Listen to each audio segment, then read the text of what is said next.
दुर्जनो सज्जनो भूयात् सज्जनः शान्तिमाप्नुयात् शान्तो मुच्चेत बन्धेभ्यो मुक्ताश्चान्यान् विमोचयेत्.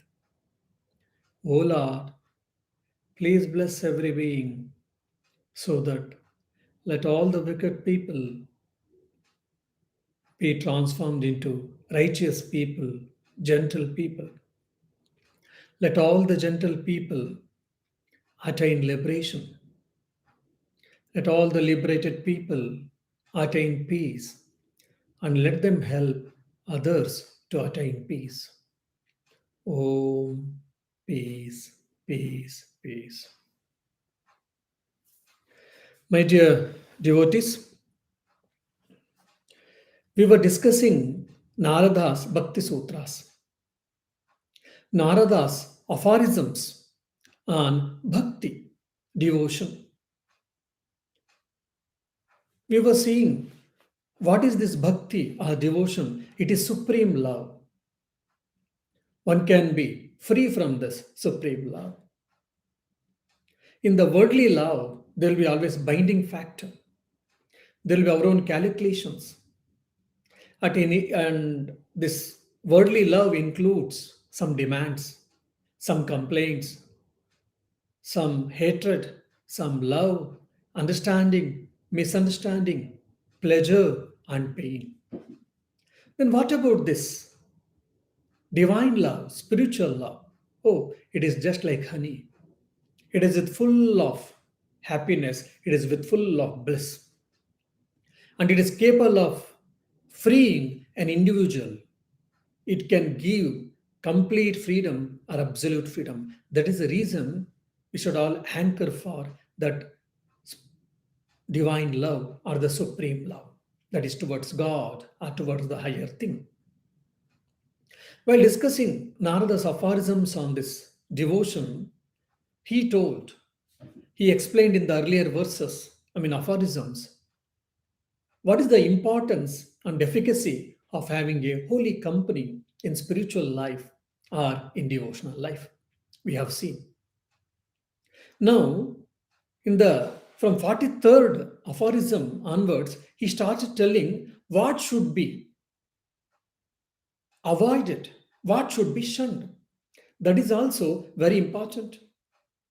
Abhyasa and Vairagya, I told in my previous class.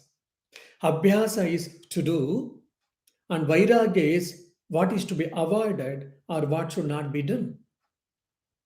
What we are supposed to do, that will help, like it is directly proportional to the increase of devotion. And what we are not supposed to do, that is inverse proportionally linked to devotion. When if you are having a holy company more and more, your hankering for God, your supreme love, devotion gets increased. Whereas,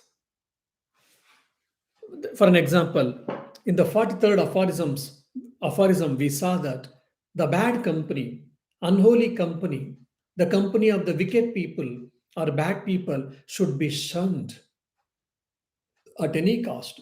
So that is inversely proportional. The more and more you be away from such type of people, your devotion, whatever amount of devotion you have got, that is safeguarded, and there will be no problem of, there is no danger of losing the devotion whatever you are having. So one is directly proportional, the other is inversely proportional. Now in the 44th aphorism, the celestial sage, Devarshi, Narada is telling that, look, earlier I told evil company has to be shunned. Evil company has to be given away. No doubt. The evil company, it is not only with respect to evil people, it is also with the evil thoughts and desires which makes me evil. One is the evil with respect to externally, that is people, and the evil can also exist in me, in my mind, with my desires, with my unethical desires. So even that should be left, that should be renounced, that should be given up. So in the 44th aphorism, he is telling that the evilness which is there are the qualities, are the things which can be the barrier for the having devotion, even that should be given up completely without any modification or without any compromise. That's why I say always terms and conditions apply. By devotion, you get freedom. Even the God will be your servant if you are a devotee, no doubt. But for that, you have to do so many things. The terms and conditions apply, we don't understand. Simply we keep on saying that, okay, I am trying to pray with God, but God is not helping me. God is not giving me whatever I want, or I am not able to progress in my spiritual life. We keep on complaining, the spiritual aspirant. This TNC apply, terms and conditions apply, we forget. That is very, very important. In the 44th aphorism, he tells, Kama Krodha Moha Smriti Bramsha Buddhinasha Sarvanasha Karanatvat. He is giving the reason or the cause for complete ruining. If a person, how he will be completely ruined? When I ask, someone say probably if he incur loss in his business, he will be completely ruined. Someone say he had a lucrative job, he lost his job, he didn't get any other job, so probably his life will be ruined. Or someone has put a false case on particular individual, so his life is ruined, his life will be ruined. We all in the worldly matters or in the mundane life, we keep on telling this. So is Narada is also speaking such type of things? No. He's telling kama, lust, any type of desire.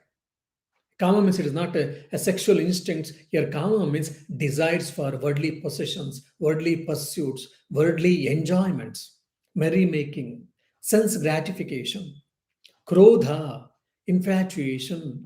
Anger. Krodha means anger. Moha, infatuation. Smriti Bramsha, loss of remembrance of God. Buddhi Nasha, loss of discriminative power. Sarvanasha Karanatvat, complete ruin being the cause. By this Kama, Krodha, Moha. Kama is lust, Krodha is anger, and the Moha, delusion or infatuation from this. What happens? Smriti Bramsha. You will start forgetting God, start forgetting about the higher things because your mind is always obsessed with the lower things. Smriti Bramsha, Buddhi Nasha, the Viveka, the power of discrimination will be lost. Then Sarvanasha Karanatvat. So, by this, a personality will be completely ruined. It has got a very beautiful psychological aspect here. Even Lord Sri Krishna, in his immortal gospel, that is a Bhagavad Gita, immortal song, he tells, Dhyayato Vishayan Pumsaha Sangasteshupajayate Sangat Sanjayate Kamaha Kamat Krodho Vijayate. While contemplating the objects of the senses, a person develops attachment to them, and from such attachment, lust develops, and from lust, anger arises.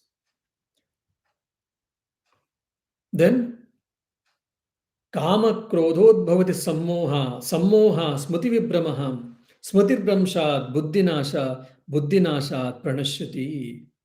From the lust, what happens? Anger comes. From anger, anger leads to clouding of judgment. What is right? What is wrong? What is correct? What is not correct? Such thinking will go away. Will be completely clouded, which results in bewilderment of memory. When memory is bewildered, the intellect gets destroyed, and when the intellect is destroyed, one's life is ruined. So, this is what it happens. That's why we say, nip in the bud. When the desire starts coming in your mind, initially at its inception, at its genesis, at its beginning, nip it, remove it, control it. Why? What happens? Because, say for an example, someone said there is a Coke called drink. Okay. Oh, is it? How it looks? Or how is it? Does it taste delicious? Yes, it is delicious. Why don't you have it? Okay, then let me have this drink called Coke, and I had the Coke drink. Fine, it is very interesting, very fascinating. Then slowly, I start thinking, I think it is worth having once more. Okay, you had once more, you purchased once more, once more. Then slowly, it becomes an habit. And you start saying that it is worth having it and I desperately want it. Without Coke, I cannot live. Having Coke more and more, I may having obesity or I may having health problems, but still I say without Coke, I cannot live, I cannot survive.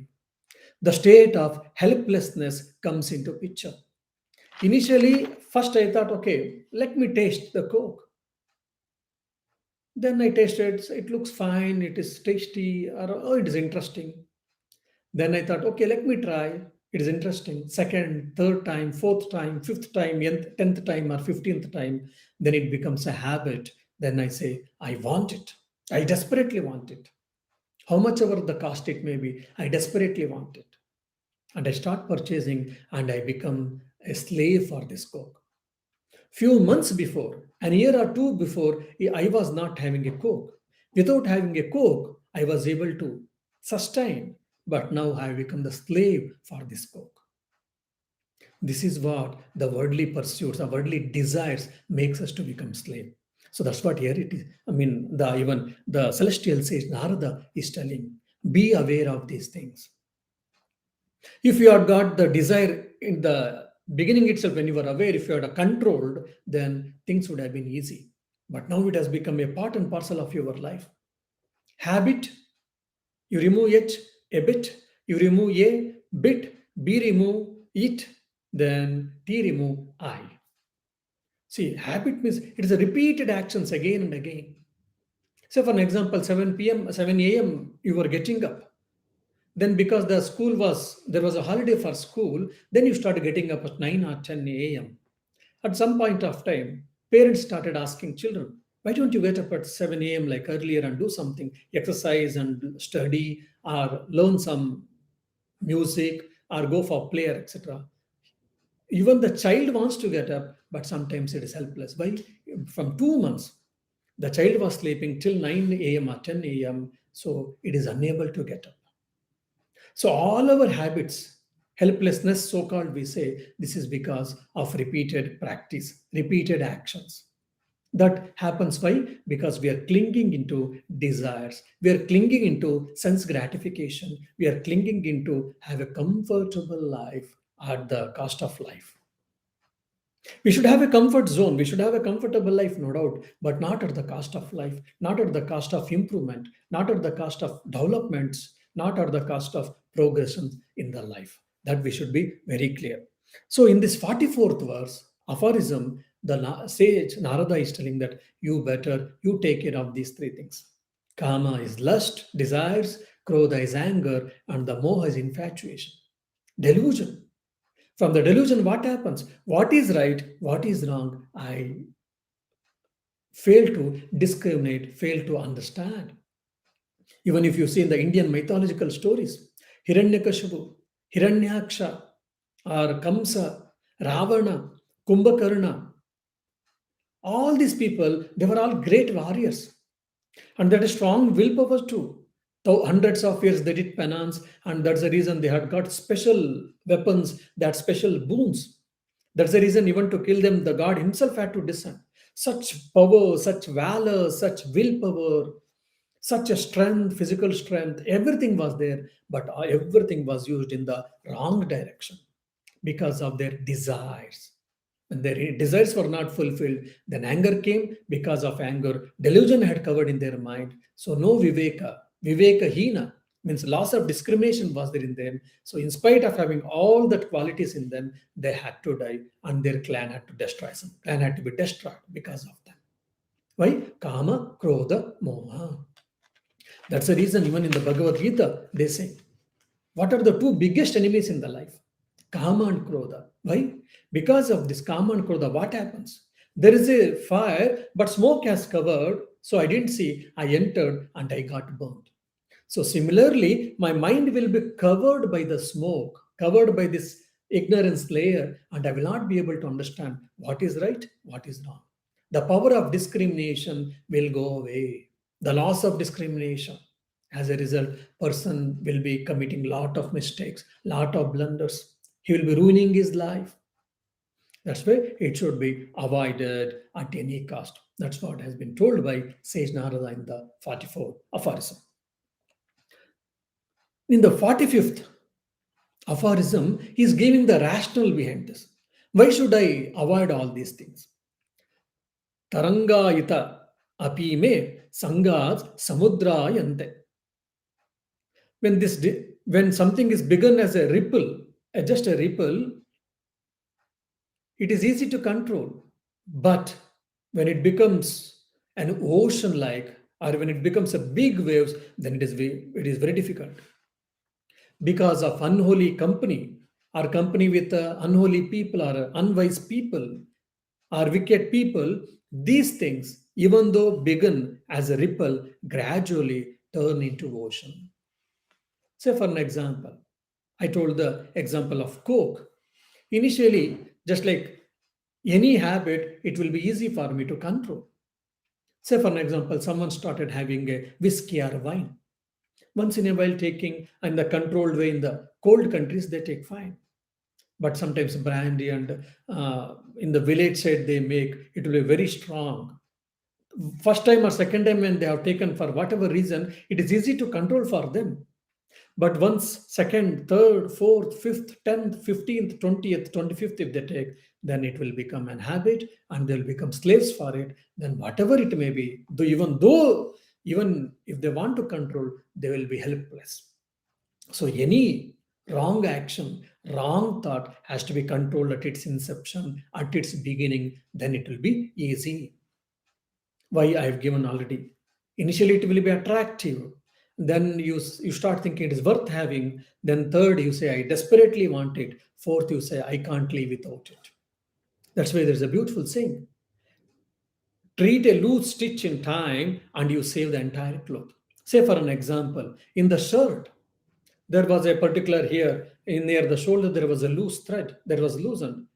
If I had made a small stitch, would have taken care. I left it slowly, slowly, slowly. Then the hole became so big, probably it becomes unfit to use the same shirt. Except that every part of the shirt is nice, but because it became so big, I am unable to use it. So treat a loose stitch in time, and you will save the entire cloth. That's why Sri Ramakrishna says, if you were living in the black suit room, a room is filled with a black suit, the whole wall is with black soot. How much ever you live carefully, somehow or other, the black soot, you will get the black soot on your body or on your clothes. So it is better to avoid such places. Means unholy company, unholy thoughts. Unholy company means it is not only with the unholy people, even with the unholy thoughts which is in our mind. One is external unholy people, and internally unholy thoughts, unholy or unethical, immoral actions. All this should be shunned. Now, so a small flame is there. It is easy to put off the fire. But when it, because of wind or whatever reason, if it turns into big flame, then to put off it, it needs a lot of energy. Sometimes it may not be possible even. That's why when it is small flame, it is easy to put off.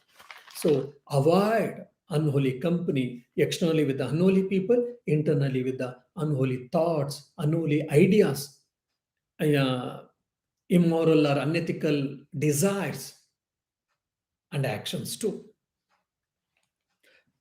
Now the question comes, it's all easy to tell, but how to cross over this samsara, the ocean of delusion, which looks like a big ocean like. Because our whole, I mean, spiritual life is a continuous struggle. It looks like how much ever I'm struggling, but still I am not reached the goal. Just like I'm walking, walking, walking, I am not able to reach the mountain. The base of the mountain.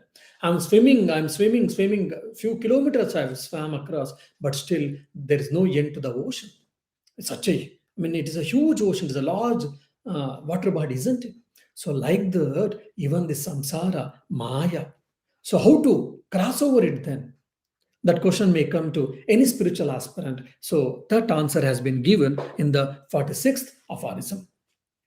Kastarati mayam यह संगम त्यजति यो महान भावम सेवते निर्ममो भवति. Who crosses? Who crosses? What they cross? Who crosses the ocean of samsara, bhavasagara, that is ocean of delusion?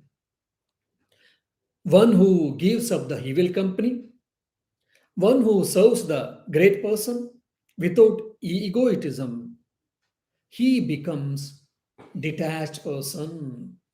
So one is first condition they are telling that one should give away evil company, whichever we have seen in the earlier aphorisms. Same thing again has been told again to give an importance for that.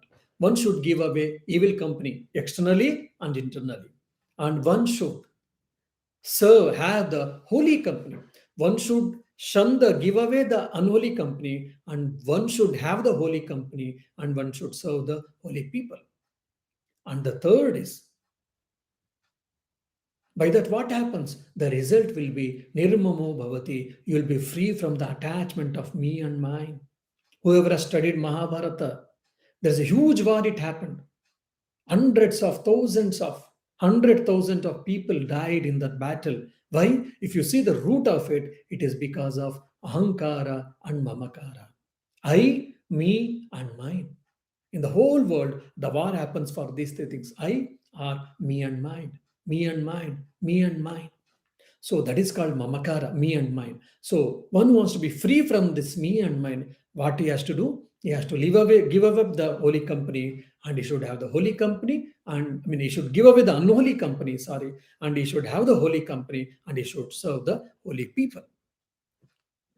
So, avoiding ignorant people, wicked people, materialistic people, unethical people, immoral people is to be practiced, and at the same time, avoid unholy thoughts, immoral thoughts, unethical thoughts or actions. It has to be done. Already we have seen. Why? Because it produces sin. From that, we had to suffer. We may have to go to hell. We have to suffer. And from that, either I will be happy nor the society is benefited. So we should give away such bad actions and bad thoughts.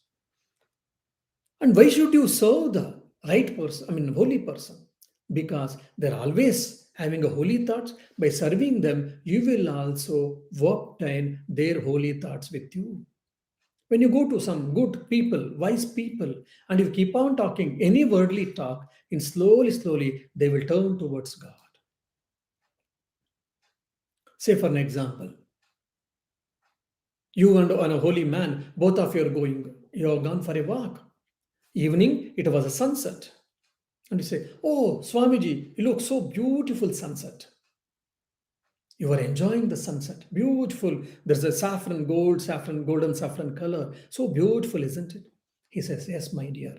Just imagine like that there's a golden saffron hue color and there is a ocean and the lotus has been bloomed. There the Lord is residing, and with this golden saffron hue color as a background, imagine that there is a God and start meditating it. How beautiful. See, you gave as a nature, fine, but he started linking that nature with the divine. Imagine that there is a God and the God is residing, and just try to see the God. Similarly, with the flower, beautiful red rose. When I say, oh, there are beautiful red roses, then youngsters, they may think, I mean, they are bound to think, oh, it is so nice, it is so lovely, I would like to give to my lover. A husband may think the same flower for his beloved wife. There is no wrong in it, no doubt. But if you ask for a devotee, or if a wise person says, oh, beautiful, we can offer this at the altar of the Lord's feet. So they divinize everything. Whenever you see any good thing, they will be trying to say good things in everyone, in everything. And whenever they see try to good, whenever they say any good thing, they try to link with the God, they try to link with the divine. How beautiful the God's creation is. Try to understand Him. So this is what the difference between a common man and a holy man. Whatever talk you start, slowly he will turn that talk towards the God. That's why we have to have the, holy company. And by serving, what happens? Our ego will be crushed. Tadvidhi pranipatena pariprashnena sevaya upadekshante te gnanam gnaninas tattvadarshina.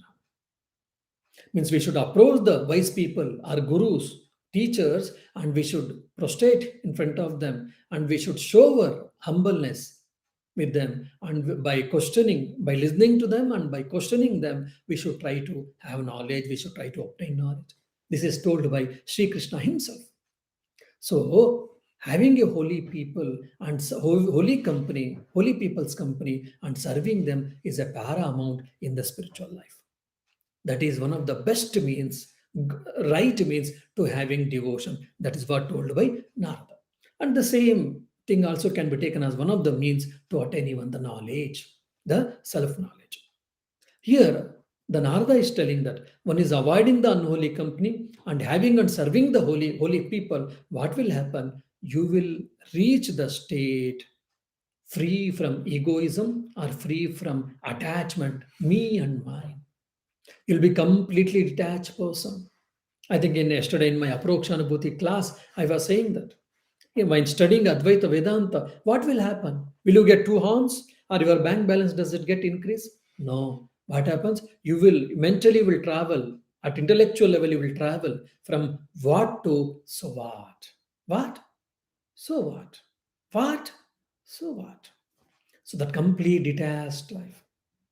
Sri Ramakrishna, the greatest incarnation of this present age, before his passing away, 3 or 4 or 5 years before itself, he had told to his spiritual consort, Holy Mother Sharda Devi, look, like these incidents happens in my life, once this incident starts happening, then you understand that my life is at the end.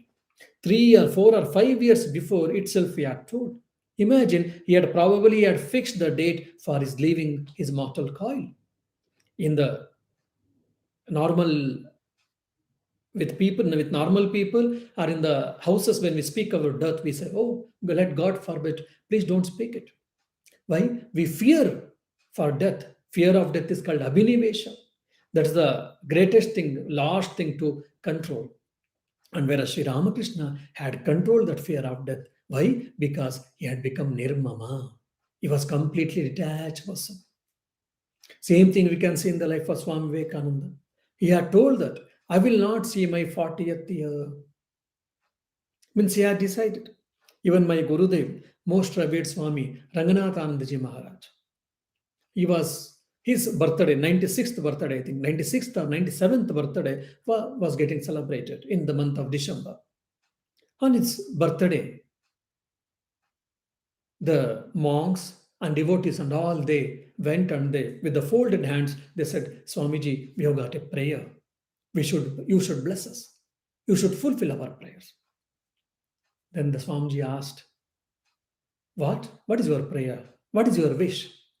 Then the devotees and the monks that, Swamiji, we would like to celebrate your 100th birthday. You should bless us. It's 3 more years, 3 or 4 years. He said, no, it is not possible.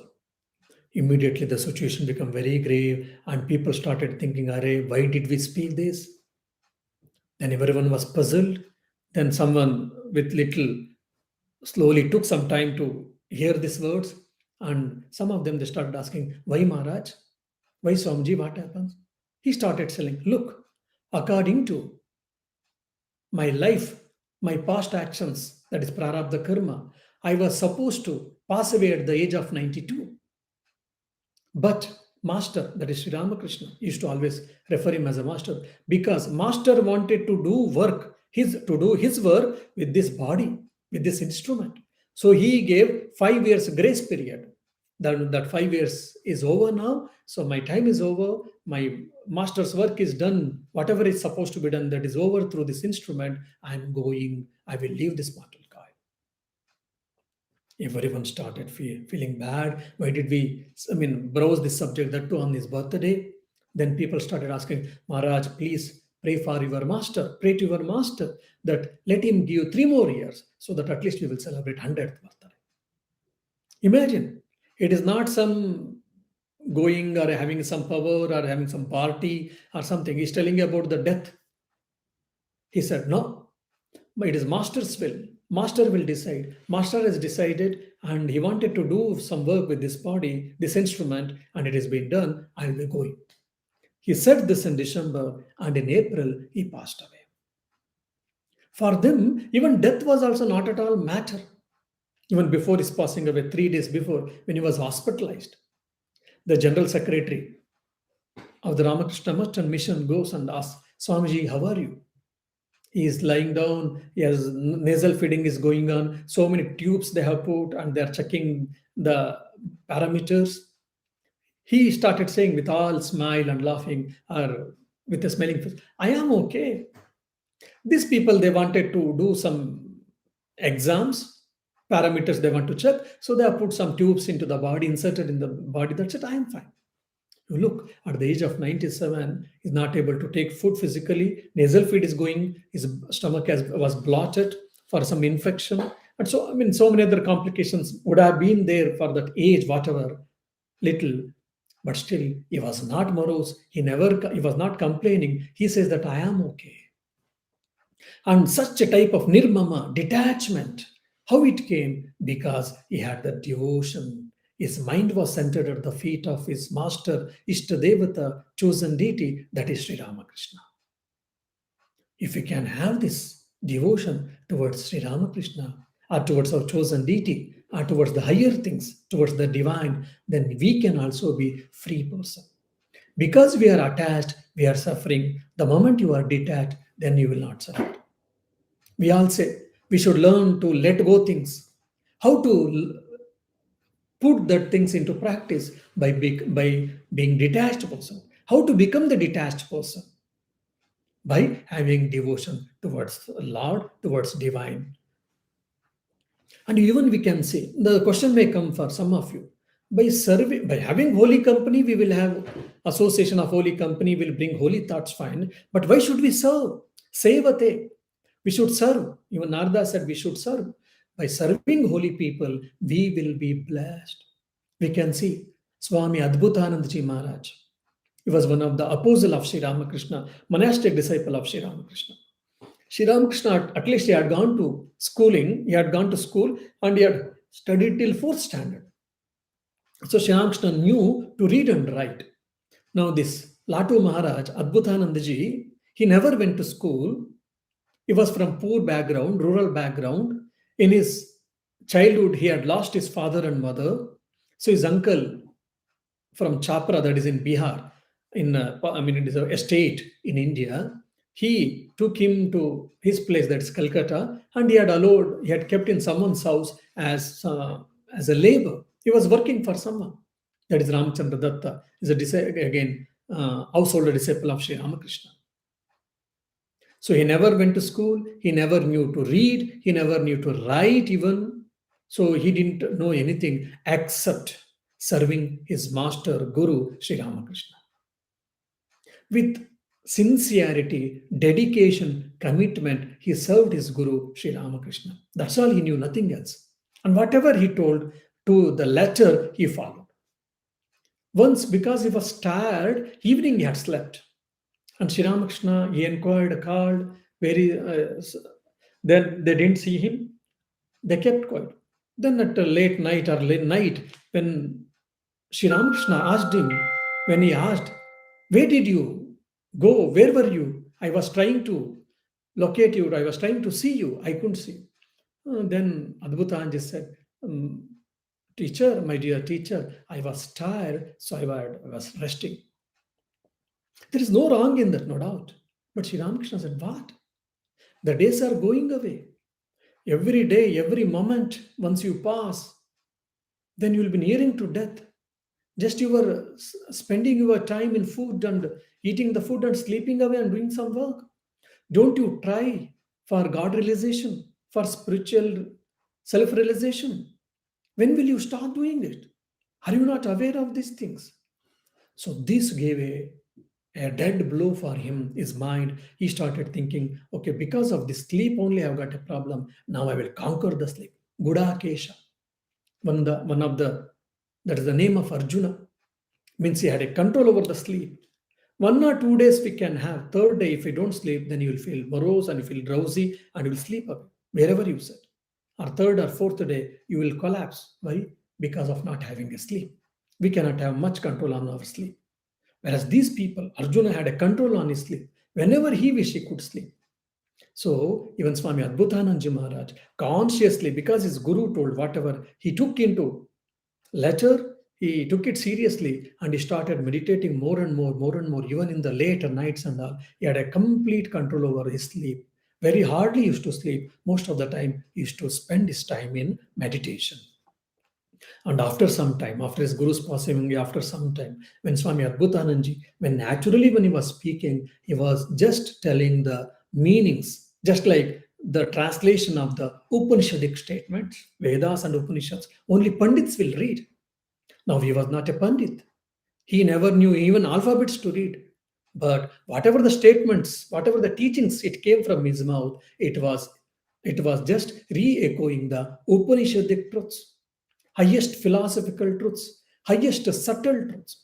How was it possible to Swami Adbhutananji? Because of his serving the holy man, serving his guru, that is Sri Ramakrishna Paramahamsa. Similarly, Adi Shankaracharya, the greatest, the non-dualistic philosopher, saint, he had one of the disciple called Padmapada. I mean, his name is different. He is called Padmapada afterwards. He also never knew any scriptures and all. Just used to, whatever Guru tells, he used to follow and he used to clean his clothes. He used to wash his plates and whatever, wherever the Guru sleeps on that place, he used to clean. And Guru used to call him to come and sit in the scripture class. He used to go and sit. Once it so happened, all the people they had their bath, and Guru also finished the bath in the river. And after that, they went to the other side of the river and they were sitting below the tree to start the class. Now, this Padmapada, he was washing his clothes on the other side of the river or stream. Guru is waiting. Let him finish his work and let him come back and we'll start the work. But this disciple was unaware of it. He was washing the clothes neatly, properly, and he was busy in the Guru Seva service, doing service for his Guru, for the holy person. After some time, some of the disciples they started murmuring among themselves, look, that fellow doesn't understand anything. Because Guru calls him as a respect towards his our Guru, he comes and sits. Whether he comes or not, what does it make sense? There's no difference between like a wall. I'm teaching when there's a wall doesn't understand anything. So similarly, even Padmapada also, both are one and the same. And that idea was expressed subtly to his Guru. Guru, whether he comes or not, venerable teacher, whether he comes or not, it doesn't make any sense. Why? He doesn't understand anyhow, so you can start the class. In that tone, one of the disciples spoke to his Guru. Then the Guru, this Adi Shankaracharya, understood their intention and he called by the name. Immediately, Guru called, whatever he was doing, clothes washing, he left and simply he started running in the water, in the river. The river water it was a very good current was there. He never knew swimming. He would have washed away in the water, but he never thought about all these things, the danger. Just he thought, Guru is calling, I should go. And he started walking on the river. Wherever he placed his foot, the lotus started coming there. So the lotus started supporting him. That's the reason he didn't get drowned in the river. That's why it is called Padma Pada. Padma means lotus, Pada. He kept his foot on the Padma, on the lotus. A Padma Pada Acharya, Acharya's teacher. When that miracle was seen from others, then they understood how he is sincere and dedicated to his Guru, that Guru Bhakti, the devotion to Guru is saving him. Then all of them they begged pardon to his Guru and they gave, I mean, they apologized and also they asked sorry for this Padmapada. And afterwards, the Padmapada Acharya also gave a lot of writings on the scriptures. And though he was a not learned person, he became learned person and he became realized person. Why? Because of serving the holy person called Adi Shankaracharya. And like just devotional scripture has got so many do's and don'ts, what are to be done, what are not to be done. Similarly, even in the Gnana Yoga, also our different saints also give different exercises. Saint Augustine, who gave a very strong base theology for the Christians or Christian theology, Saint Augustine describes there are 7 steps to realization. What is that? One is fear of God. Second is study of the divine relations. The, the third is love of God and fellow men. The fourth is steadfast self discipline. Steadfast self discipline. The fifth is cleansing of the soul, means purification of the mind. And the sixth is enlightenment of the soul.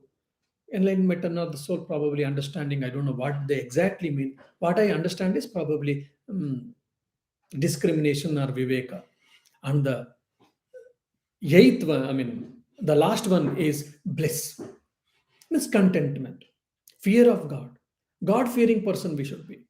Why should be God fearing person? So that God will punish us. That fear will help us, will enable us to control our instincts and we will not incur sin. That is the initial stage, of course. Because out of fear, if you are doing something, that is a childish or it is initial stage. Out of love towards God, out of love towards good things, we should do. But initially, we can keep this in as a standard. Then study of the divine relations. I am a son of the divine Father. I am the son and the God is Father. He is the full whole and I am the part. Such divine relations we should understand and we should establish this divine relationship. It is very, very important for sadhakas. And the third is love of God and fellow man. We should love God. Under the loving God, I am a spiritual person. I don't care for fellow beings. No. I should love fellow beings also. I should help and I should serve and I should love fellow beings also.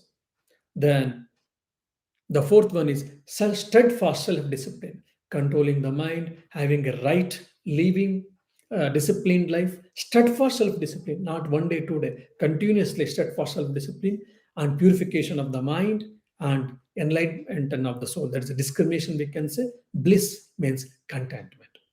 And Saint Teresa also speaks of the 7 steps. According to her, the 7 steps are to have a God realization or to have the supreme devotion is recollection, quiet, union, ecstasy, rapture, pain of God, and ritual marriage, it seems. And Neoplatonists speak of purgation, illumination, and ecstasy. Like that, every system of philosophy, every theology, every religion, every path which takes towards the Lord, they have given different practices. I mean, if you say at universal level or at wide range, same thing, but they are telling it in a different way. Even Christ also advises his people that you should avoid evil company sometimes, and he also says that you sell whatever you possess and you follow me. Means so whatever Guru tells, you have to listen to him. Follow me means what? Having the holy company and serving the holy person. So surrendering to Guru, surrendering to God, and having a holy company and serving the holy people is very, very important in the spiritual life. So next, again in the 47th aphorism also, the sage Narada, he gives a list. Means one who wants to cross away this ocean of samsara delusion, he has to live the life of solitude and he has to uproot the worldly ties and he should be free from the 3 qualities, 3 gunas, and he should be also not bothered much about these worldly things. If you want, I mean, at this all at the paravairagya, it is at the highest level. Means you should depend on the God dependence, like that's what I mean. So what all these things in the 47th aphorism we shall try to see, or we shall try to understand in the next class.